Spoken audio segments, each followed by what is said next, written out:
بسم الله الرحمن الرحيم. السلام عليكم ورحمة الله وبركاته. النهاردة جاي أكلمكم عن موضوع معظم الناس بتعاني منه، في الشعب المصري كله من ساعة ما الشركات عملت سياسة الاستخدام العادل، اللي هو إن الباقة مش بتكفي مع الناس لحد الشهر ما يخلص.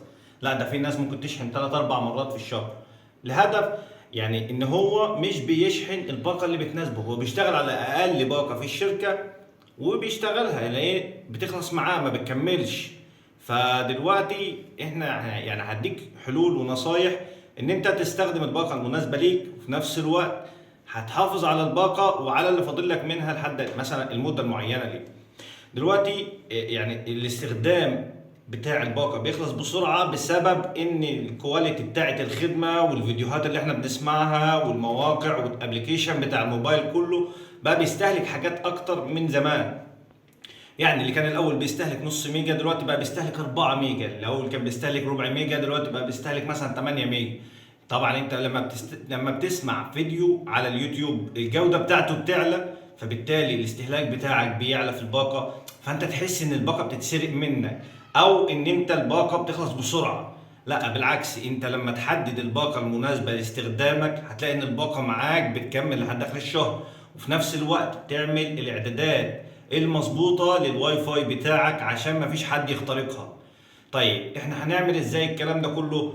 احنا هنعمل هنجرب الموديلات بتاعة الرواتر اللي موجودة معانا. اي راوتر هيجيني انا هعمل البيانات بتاعته وهعمل الشرح بتاعه واوضحه لكم في الفيديو، سواء على الموبايل او على الكمبيوتر اللي حابب يتبع الشرح على الطريقة ديت او عن الطريقة دي.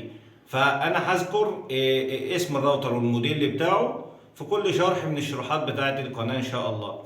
وما تنسوناش بقى من التعليقات واللايك والسبسكرايب بتاع القناة، وتفعل زر الجرس عشان يقابلك وتنزل لك كل الفيديوهات اللي انا هنزلها على القناة ان شاء الله. وعلى القناة ديت هيبقى موجود ازاي تحدث الريسيفر بتاعك وانت قاعد في البيت. برضو معانا زميلي هيعمل الكلام ده كله هيشرحه، وانا هبقى متخصص ان انا اشرح لكم اي حاجة متعلقة بالنتورك والواي فاي خلال الايام اللي جاية. يلا بينا نروح على اول راوتر وعلى الشرح بتاعه. السلام عليكم ورحمة الله وبركاته. النهاردة جايبين لكم برمجة راوتر 630 فيرجن 2 هواوي، اللي هي بتنزله شركة وي ومعظم الشركات بتنزلها. الراوتر ده الاعدادات اللي انا هعملها هتبقى مطبقة على كل الشركات. نبدأ الاول نخش على الاي بي بتاع الراوتر اللي هو بيبقى الافتراضي بتاعه 192.168.1.1. الباسورد في الغالب بيبقى ادمن فوق وادمن تحت او ادمن فوق والباسورد المكتوب على ظهر الراوتر. تمام. اول حاجه بنيجي نعملها بنخش على ستارت ويزارد اللي هي الواجهه الاساسيه بتاعت الاعدادات الاوليه. هنيجي بقى دلوقتي ناخد اليوزر نيم والباسورد اللي هم واصلين لنا في رساله على الموبايل وهنحطهم هنا، وبعدين ندوس نيكست. هتفتح لنا صفحه الاعدادات الاوليه بتاعت الواي فاي. نكتب هنا الاسم الشبكه اللي احنا عايزينه والباسورد تحت. بيفضل ان الباسورد يبقى فيه حروف ورموز وارقام، ده افضل طريقه للاعدادات الصحيحه. هنيجي بقى لحاجتين كده مهمين عايز اقول لكم عليهم دلوقتي. احنا عندنا الناس اللي هي بتشغل الرسيفرات الاي بي تي في، ففي حاجه حلوه هتخدمهم اللي هي ان احنا نثبت لهم الدي ان اس بتاع جوجل في الراوتر، بحيث ان الايبات السيرفرات بتاعت الاي بي تي في بتحتاج ان الدي ان اس يكون ثابت وسريع. هنيجي بقى للخطوه تانية اللي هي الويلان اكسس عن طريق الدبليو بي اس. الخاصيه ديت هنقفلها لان في برامج كتير من برامج الهاكر بتخش على الواي فاي بتاعك عن طريق الخاصيه دي. تمام. فاحنا مش محتاجينها في حاجه اولا فنيجي بعد كده للويلان سيتنج.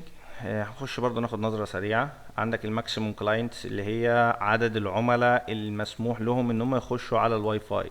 اقصى حاجه ليها عندك 16. في راوترات تانية بتدعم لحد 64 كلاينت. تمام.